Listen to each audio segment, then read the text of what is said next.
लिखिए, आंकड़ों की किसी एक संख्या के आसपास रहने की प्रवृत्ति को केंद्रीय प्रवृत्ति कहते हैं। अब आगे देखते हैं, केंद्रीय प्रवृत्ति की मापों के प्रकार क्या हैं। पहला प्रकार माध्य, इसके ऊपर हम 9th क्लास में भी पहले पढ़ चुके हैं। माध्य, हम इसको समांतर माध्य भी बोलते हैं, यही होता है मीन।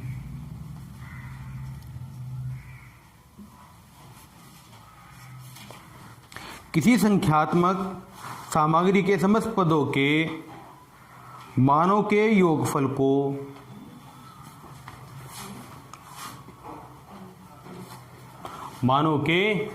को पदों की संख्या से भाग देने पर प्राप्त भागफल औसत माध्य या समांतर माध्य कहलाता है। ठीक है, तो अब हमें समांतर माध्य निकालना है। हमारे पास में यहाँ पर कुछ तरीके आपने 9th क्लास के अंदर पढ़े हैं, कुछ इस बार पढ़ेंगे। हम पहले इसको सारे को जो आपने 9th में ही पढ़ा है ना, उसको भी रिवाइज करेंगे। ठीक है, तो समांतर माध्य क्या हम देखते हैं, जब केवल आंकड़े दिए हों, यानी कि आंकड़े अवर्गीकृत हों। ठीक है, पहला स्टेप है आपका, जब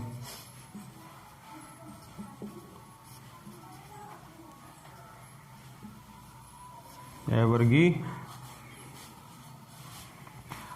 हैं।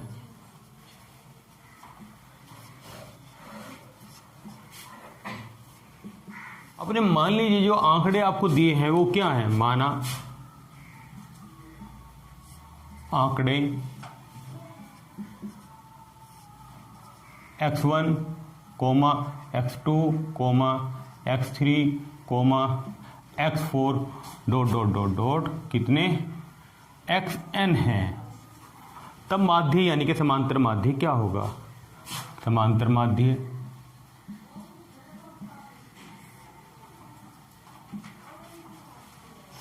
माध्य को हम x के ऊपर बार लगा के प्रदर्शित करते हैं।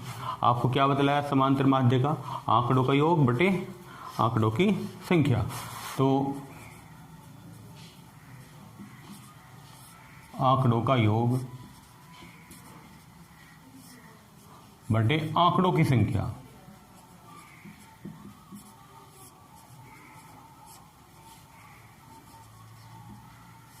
तो क्या हो जाएगा बेटा, x बार बराबर आंकड़े x1 plus x2 plus x3 plus ... xn divide by n। यहाँ क्या है, n क्या है, आंकड़ों की संख्या। ये गिनती में कितने हैं। आप इसको ऐसे भी लिख सकते हैं, सिग्मा i = 1, यानी कि कहाँ से आपने स्टार्ट किया और n तक, यहाँ लिख देंगे हम xi डिवाइड बाई आंकड़ों की संख्या। ये आपका एक फॉर्मूले की फॉर्म में बन जाएगा।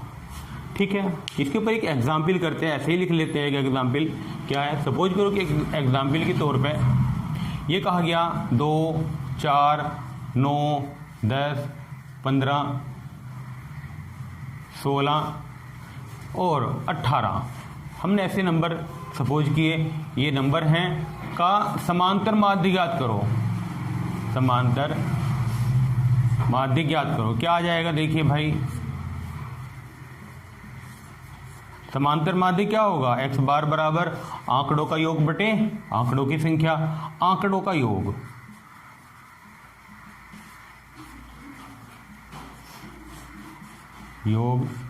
बटे आंकड़ों की संख्या।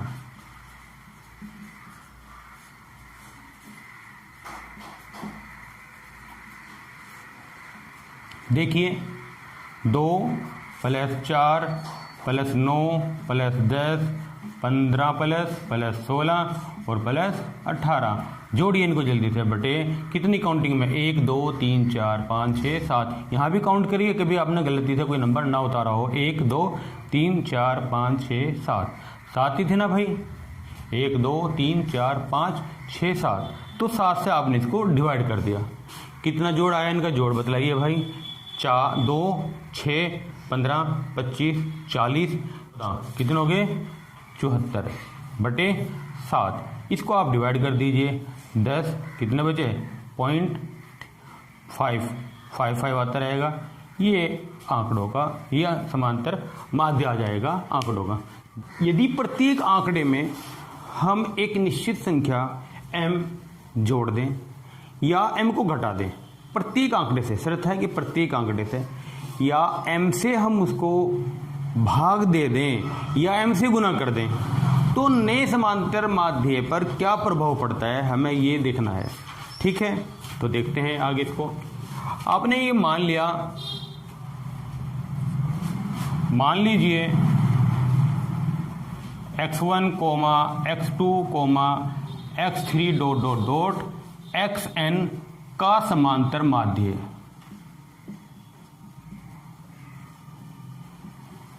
समांतर माध्य x बार है, तो इसका मतलब क्या हुआ, x बार जो होगा इन आंकड़ों के योग को आंकड़ों की संख्या से भाग देने से प्राप्त होगा। ये कितना आ गया, ये n आ गया आपका। आप इसको ऐसे भी लिख सकते हो, sigma i = 1 n xi divide by n। कभी कभी हम शॉर्ट फॉर्म में सिग्मा x लिख देते हैं इसको, इसका मतलब भी यही है। कुछ जगह आप देखें यदि आप कंफ्यूज हो, सही होता है यही। अगर आपने क्रॉस मल्टीप्लाई किया तो n x बार बराबर होगा सिग्मा i = 1 to n और xi। ठीक है, समांतर माध्य हमारा ये, हमने इसकी तिरछी गुना की। अब शर्त आती है पहली, जब प्रत्येक आंकड़े में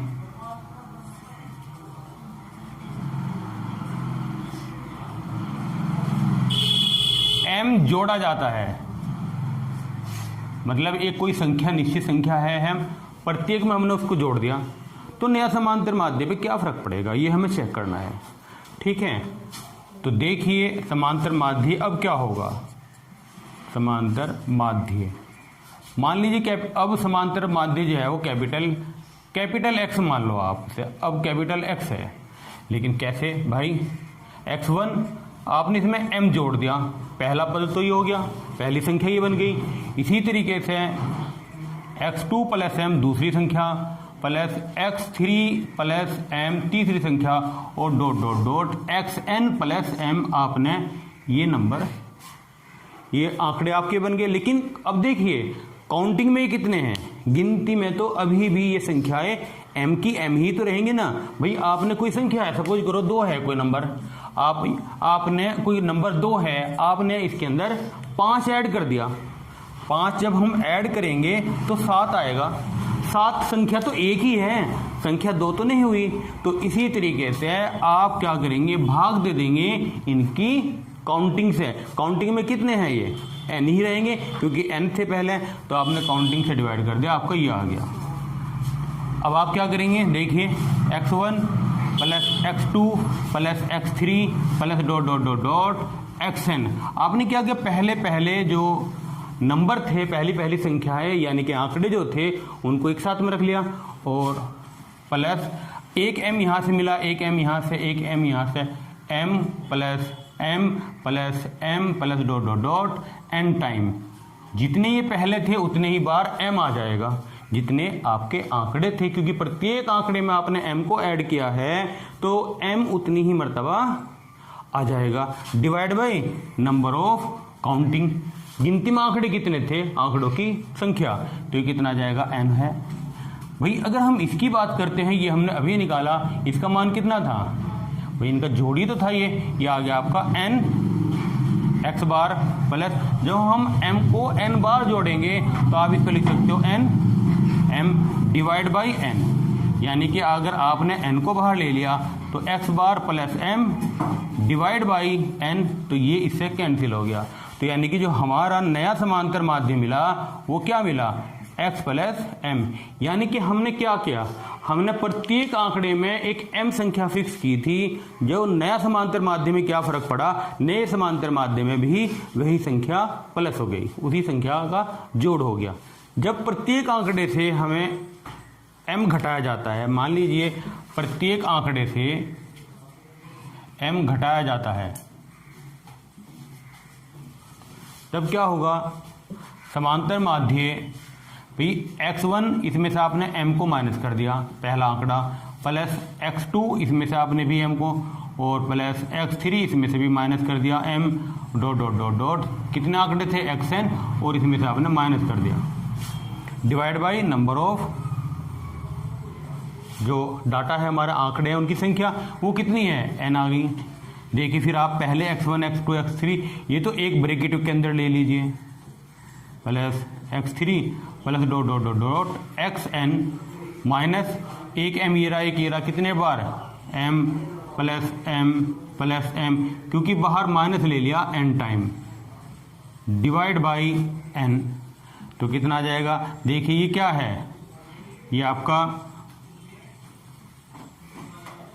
x1 plus x2 plus x3 sigma xi, ये किसके बराबर है, nx के, तो यहाँ ज़्यादा करें आप इसे लिख लीजिए sigma xi minus mn divide by n, sigma xi किसके इक्वल है, nx के, nx बार के, nx bar minus mn divide by n, यहाँ से आपने क्या किया, यहाँ से आपने n कॉमन ले लिया है, x bar minus m divide by n, n से n कैंसिल होके कितना आ गया, x बार माइनस m, यानी कि जो नया समांतर माध्य आया वो x बार माइनस m, यानी ये कहिए कि जो नया समांतर माध्य आया पुराने समांतर माध्य से m माइनस कर दीजिए उसके इक्वल आएगा।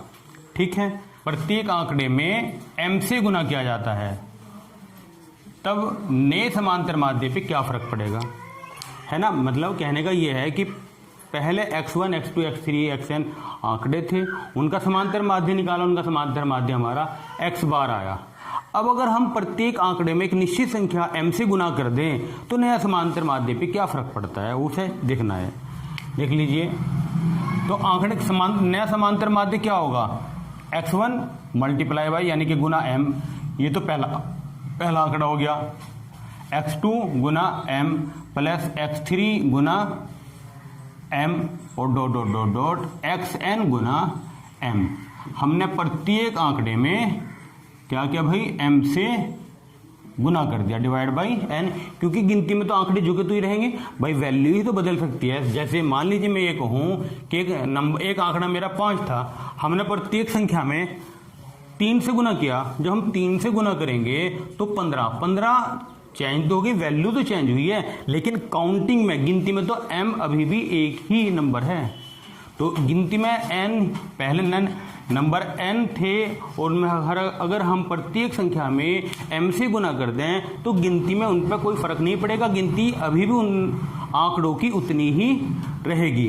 क्या करें, आप यहाँ से m कॉमन ले लें तो आ जाएगा x1 plus x2 plus x3 plus dot dot dot dot xn divide by n। तो आपने क्या देखा, m इसकी वैल्यू रख दिया आपने, इसकी वैल्यू कितनी है, इसको लिख सकते हैं आप multiply by sigma xi divide by n। Sigma xi की वैल्यू कितनी है, nx बार, यहाँ पुट रखें m Guna n x bar divide by n, तो ये n से n कैंसिल हो गया। तो जो नया समांतर माध्य है कैपिटल है वो कितना हो गया, m x बार, यानी कि जो पुराना समांतर माध्य था उसका m गुना हो गया। जब प्रत्येक आंकड़े में m से भाग दिया जाता है तो नए समांतर माध्य पर क्या प्रभाव पड़ता है। ये आगे देखिए, पहला आंकड़ा आपका क्या था, x1, इसको आपने भाग कर दिया m से, प्लस x2 इसको भी भाग कर दिया m से, प्लस x3 इसको भी आपने भाग कर दिया m से, और इसी तरीके से plus dot dot dot dot जो nवा था इसको भी आपने m से भाग दे दिया, divide by number of data यानी कि आंकड़ों की संख्या। तो आपने क्या किया, इनमें से 1/m कॉमन ले लिया, 1/m, तो अंदर क्या मिला, x1 plus x2 plus x3 plus dot dot dot xn divide by n। फिर देखिए x1 plus x2 plus x3 किसकी वैल्यू आ जाएगी, क्रॉस मल्टीप्लाई करेंगे, इसकी आ जाएगी nx बार। तो ये आ गया आपका 1/m, और इसकी जगह लिख सकते हैं आप N X bar divide by N, ये इससे कैंसिल हो गया, रिजल्ट आ गया X bar divide by M. यानी कि जो हमारा नया समांतर माध्य है वो कितना है, पुराने समांतर माध्य को m से भाग कर दीजिए, नया समांतर माध्य आ जाएगा। करने बारंबारता क्या होती है ये आपने इससे पहले भी पढ़ा है। कोई आंकड़ा जितनी बार आता है वह उसकी बारंबारता कहलाती है।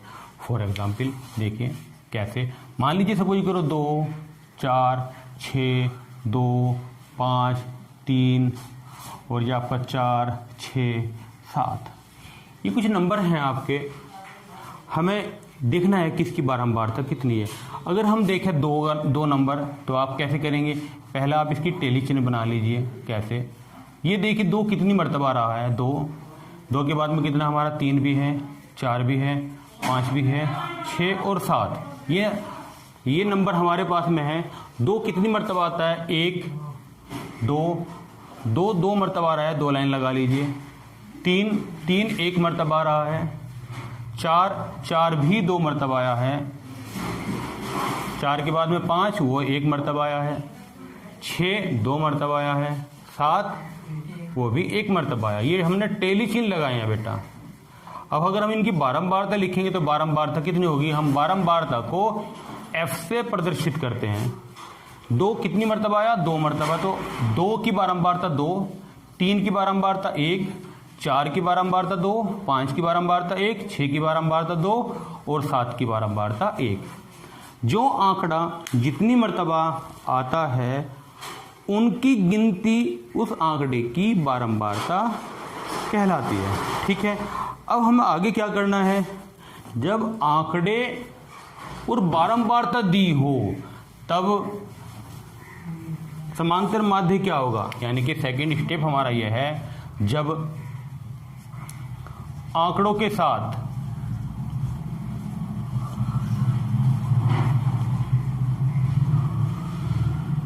बारंबारता दी हो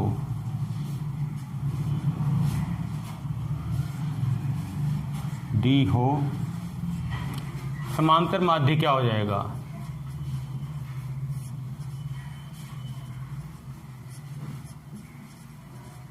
ये हो जाएगा x1, मान लीजिए पहला आंकड़ा है x1, उसकी बारंबारता f1 है, f1 प्लस इसी तरह से दूसरा आंकड़ा x2 है, उसकी बारंबारता f2 है, और इसी तरीके से x3 की बारंबारता f3 है, डॉट डॉट डॉट डॉट, और xn जो लास्ट का आंकड़ा है उसकी बारंबारता fn है। आप डिवाइड कर दीजिए किससे, बारंबारताओं के योग से, यानी कि f1 plus f2 plus f3 plus dot dot dot fn। इसको आप ऐसे भी लिख सकते हो, sigma xi fi divide by sigma f, यानी कि i equal to 1 to n, और यहाँ भी आप ये ले लीजिए i equal to 1 to n, यहाँ i लगा दिया आपने ये सब। इसको आप शॉर्ट फॉर्म में ऐसे भी लिख लेते हैं, sigma F x divide by sigma F. एक ही बात है समांतर माध्य के लिए, यह पढ़ा जाता है। सही तरीका ये होता है लिखने का, आप ऐसे भी लिख सकते हैं।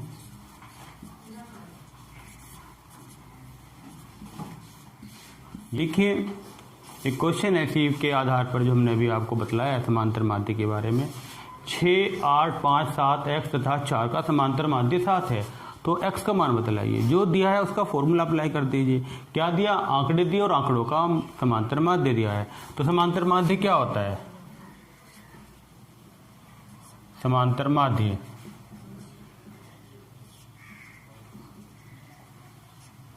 माध्य होता है आंकड़ों का योग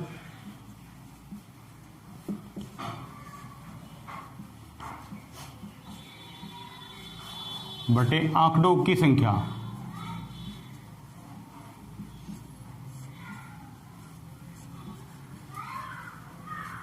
रख दीजिए वैल्यू। समांतर माध्य 7 कहा, आंकड़े क्या हैं 6 plus 8 plus 5 plus 7 plus x plus 4 divide by कितने गिनती में 1 2 3 4 5 6। यहाँ देखिए 6 आ गए, क्या 6 आ गए। यहाँ से x की वैल्यू निकाल लीजिए। क्या करेंगे आप, क्रॉस मल्टीप्लाई करेंगे और इनको ऐड कर लीजिए। इनको क्रॉस मल्टीप्लाई करेंगे, ये तो 42 हो जाएगा।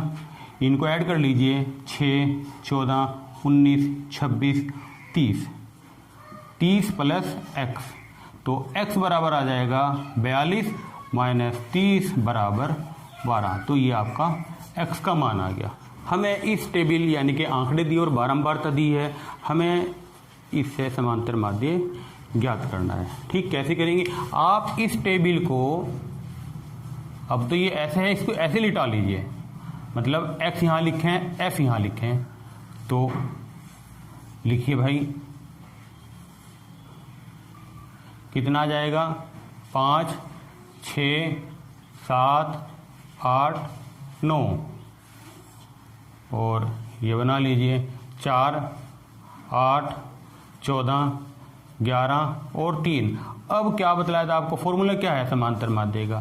समांतर माध्य का फॉर्मूला है x bar is equal to sigma F X बटे सिग्मा एफ। मतलब सिग्मा एफ का मतलब है f का योग, और सिग्मा एफ एक्स का मतलब है पहले आप एफ एक्स करें, मतलब x की f में गुना करें। x की f में गुना करेंगे, ये तो आपका 20 हो जाएगा, ये 48, ये कितना हो जाएगा 7 चौक 28, 98 हो जाएगा, और ये 88, ये आ जाएगा आपका 27। ठीक है ना भाई, थोड़ा सा इसको सामने लिख लेंगे। आप क्या करें, इनका जोड़ कर दीजिए आप। जोड़ कितना आ जाएगा, 4, 8, 12, 14, 28, कितना 37 और 40। इसी जैसे इनका जोड़ कर देंगे, 8, 16, 24, 31, 3, 5, 9, 18, 26 और आपका 28। तो समांतर माध्य कितना आ जाएगा, 281 बटे 40। 40 से को भाग करेंगे 4 से कर दीजिए, 7 चौक 28, दशमलव लगा देंगे, और ये आपको ना 2 और 5।